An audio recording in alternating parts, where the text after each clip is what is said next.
जब world war 2 खत्म हुआ तो पूरी दुनिया की ऑटो इंडस्ट्री में एक नई सुपर पावर का राइज हुआ जिसका नाम है फोक्सवैगन। अकेली ये एक कार कंपनी यूरोप की सबसे बड़ी इकोनॉमी यानी जर्मनी की जीडीपी में सीधे 8% का शेयर रखती है। लेकिन ये सुपर पावर अब भयानक डाउनफॉल पर है क्योंकि फोक्सवैगन के 87 ईयर्स के इतिहास में जो काम कभी नहीं हुआ वो अब होने जा रहा है। दुनिया के दूसरे सबसे बड़े कार मेकर VW की फैक्ट्रीज बंद हो रही हैं और ये वो फैक्ट्रीज हैं जहां से इस कंपनी ने जन्म लिया था और वर्ल्ड वॉर में कंट्रीब्यूट किया। अंदर की बात यह है कि चाइना को रोकने के लिए यूरोप ने जो जाल बिछाया था अब उसमें उल्टा यूरोपियन कार ब्रांड्स ही फंस चुके हैं, जिसका सबसे बड़ा और पहला विक्टिम है फोक्सवैगन। क्योंकि VW ग्रुप के ही अंडर आने वाले स्कोडा, ऑडी और पोर्शा जैसे ब्रांड्स कम नंबर्स में बिकने वाली लग्जरी कार्स के दम पर भी बेटर परफॉर्म कर रहे हैं, तो फोक्सवैगन अपनी पैसेंजर कार्स बेचकर भी क्यों लगातार घाटे में जा रही है। दुनिया की सबसे फाइनेस्ट कार्स बनाने वाला ब्रांड फोक्सवैगन अब अपनी गाड़ियां क्यों नहीं बेच पा रहा है? क्यों ये कंपनी हजारों नहीं बल्कि लाखों लोगों की नौकरियां खाने वाली है? आखिर फोक्सवैगन को हुआ क्या है और कैसे ये चाइना के लिए बिछाए जाल में फंस गई और क्यों फोक्सवैगन के डाउनफॉल ने पूरे यूरोप को रेड अलर्ट पर ला दिया है? आज इस वीडियो में हम आपको ये सारे सवालों के जवाब बहुत ही ज्यादा डिटेल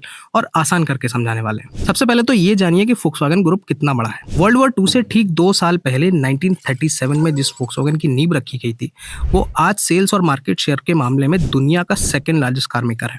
लेकिन VW ग्रुप इन चार्ट्स और ग्राफ से बहुत बड़ा है। आज की डेट में फोक्सवैगन इतना बड़ा कॉन्ग्लोमरेट है कि ये यूरोप की आधी कार कंपनीज को खुद ही ओन करता है, जिनमें बुगाटी, लैम्बोर्गिनी, पोर्शा, बेंटली और डुकाटी जैसे आइकॉनिक ब्रांड्स भी आते हैं।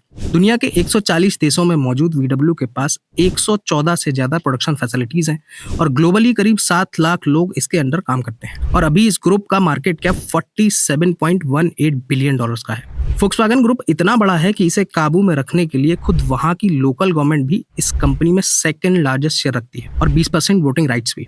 और यहीं से अगला सवाल बनता है कि फोक्सवैगन पूरे यूरोप के लिए इतना इंपॉर्टेंट क्यों है? दरअसल जर्मनी में VW करीब 3 लाख लोगों को जॉब्स देता है और पूरे जर्मनी में इसकी 10 फैक्ट्रीज हैं। सिर्फ यूरोप में अकेले फोक्सवैगन के पास 1/4 मार्केट शेयर है। अगर आप बड़ी पिक्चर देखें तो पूरे यूरोप में 44 से 50 कंट्रीज आती हैं और इन सभी देशों में सबसे बड़ी इकोनॉमी जर्मनी की है। ऐसा कहा जाता है कि जर्मनी की इकोनॉमी ही पूरे यूरोप का इंजन है और इतनी क्रूशियल जर्मन इकोनॉमी में VW 8% का हिस्सा रखती है और यही वजह है कि फोक्सवैगन ग्रुप का लॉस में जाने का मतलब है कि जर्मनी की इकोनॉमी पर खतरा, जिससे अल्टीमेटली पूरे यूरोप का हिसाब किताब बिगड़ रहा है। बट प्रॉब्लम सिर्फ इतनी नहीं है, क्योंकि खुद यूरोप का ही ऑटो मार्केट 2020 के बाद से छोटा होता जा रहा है, जिसकी वजह से दूसरे कार मेकर्स भी नुकसान में आ रहे हैं। यानी कि ये पूरे यूरोप के लिए ही बहुत बड़े संकट का आलम है। अब यहाँ मेन सवाल बनता है कि आखिर फोक्सवैगन के साथ हुआ क्या है और क्यों ये अपनी फैक्ट्रीज बंद कर रही है। अगर ये कहा जाए कि VW इस वक्त कोडेक मूवमेंट में है तो गलत नहीं होगा। जिस तरह कोडेक अपने रील वाले कैमरे के लिए पूरी दुनिया पर राज करती थी, लेकिन डिजिटल फोटोग्राफी के दौर में खुद को अडेप्ट नहीं कर पाई और अल्टीमेटली बर्बाद हो गई। यही गलती कभी early mobile phone giant Nokia ने भी की थी, जो स्मार्टफोन्स के साथ अडेप्ट नहीं कर पाए और नष्ट हो गए। और अब यही हाल VW का भी हो रहा है। जो इंटरनल कंबशन कार्स तो दुनिया में सबसे फाइनेस्ट बनाते हैं, लेकिन इलेक्ट्रिक कार्स बनाने में पिछड़ते ही जा रहे हैं। एक तो पहले ही 2015 के डीजल स्कैंडल की वजह से फोक्सवैगन को बहुत बड़ी कीमत चुकानी पड़ी है। इस डीजल गेट स्कैंडल के लिए फोक्सवैगन ने $38 बिलियन का फाइन चुकाया है। कंपैरिजन के लिए बता दें कि अभी इस कंपनी का वैल्यूएशन ही $47.18 बिलियन का है। हालांकि इसके बाद VW जैसे तैसे पटरी पर आई भी और 2021 वो साल था जब ये जर्मन ब्रांड अपने ऐतिहासिक बुलंदी पर पहुंचा। 2021 में फोक्सवैगन का मार्केट कैप $184 बिलियन से भी ज्यादा हो गया था, लेकिन फिर उसके बाद से फोक्सवैगन लगातार फ्री फॉल में नीचे गिर रही है और इसके शेयर्स 4 साल में ही 75% तक टूट चुके हैं। यही वो क्रिटिकल टाइम था जब ग्लोबल ऑटो इंडस्ट्री का इलेक्ट्रिफिकेशन शुरू हो चुका था और इलेक्ट्रिक कार्स बनाने के लिए VW के भी बड़े प्लान्स थे। EVs के लिए VW को अपनी खुद की बैटरी मेकिंग फैसिलिटी बनानी थी और बहुत बड़ी इन हाउस सॉफ्टवेयर कंपनी भी बनानी थी ताकि वो भी सस्ती इलेक्ट्रिक कार्स बना सके। लेकिन फोक्सवैगन के प्लान्स एक के बाद एक फेल होते चले गए। साल 2022 में जब रशिया ने यूक्रेन में इन्वेजन किया तो सारे यूरोपियन देशों ने मिलकर रशिया पर खूब सारी पाबंदियां लगा दी, जिससे जर्मनी जैसे यूरोपियन कंट्रीज को सबसे जरूरी चीज की सप्लाई हॉल्ट होने लगी, यानी नेचुरल गैस।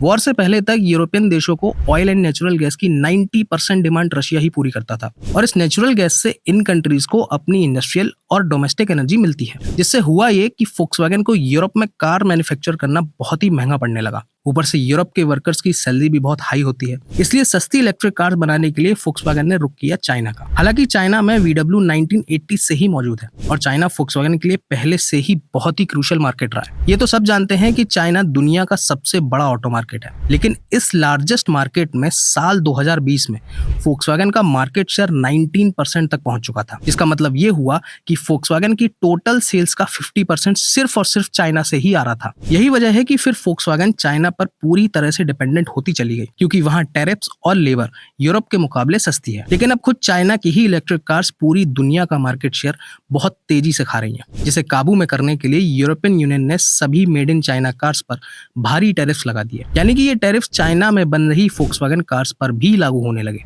दैट मींस कि VW चाइना बिल्ट कार्स को यूरोप में नहीं एक्सपोर्ट कर सकती। अब EU के इस एक्शन का रिएक्शन तो होना ही था। इसके बाद चाइना ने भी वार्निंग दे दी कि वो भी सारी यूरोपियन कार्स पर हैवी इंपोर्ट ड्यूटी लगाएगा। सीधी सी बात यह है कि यूरोपियन यूनियन ने जो ट्रैप चाइनीज कार्स मेकर्स को फंसाने के लिए बचाया था, उसमें उल्टा फोक्सवैगन ही फंस गई। ऊपर से अब चाइनीज इलेक्ट्रिक कार्स का मार्केट शेयर न सिर्फ चाइना में तेजी से बढ़ रहा है, बल्कि पूरी दुनिया में ये पेंडेमिक की तरह फैल रही है और इस वजह से चाइना में भी फोक्सवैगन अपना मार्केट शेयर खोने लगी। कहानी का सार ये है कि फोक्सवैगन सस्ती कार्स चाइना के बाहर बना नहीं सकती और चाइना में बनी कार्स यूरोप में ला नहीं सकती। इस चक्कर में VW के हाथ से चाइना भी जा रहा है और यूरोप भी। लेकिन प्रॉब्लम सिर्फ ये पॉलिसीज नहीं है, बल्कि फोक्सवैगन की कार्स खुद भी हैं, क्योंकि ट्रेडिशनल कार्स में जिसने भी एक अच्छा इंजन बना लिया उसने राज किया है, लेकिन इलेक्ट्रिक कार्स के दौर में जिसने बैटरी और सॉफ्टवेयर बना लिए, असली राजा वही है। पर VW की इलेक्ट्रिक कार्स अपने घटिया सॉफ्टवेयर की वजह से पूरी दुनिया में फेल हो रही हैं। इस वजह से फोक्सवैगन की करंट कार्स की सेल तो नीचे जा ही रही हैं, बल्कि कंपनी के फ्यूचर प्रोजेक्ट्स भी खराब हो रहे हैं। शॉकिंग बात यह है कि VW की कार्स के लिए सॉफ्टवेयर इनकी खुद की ही कंपनी बनाती है,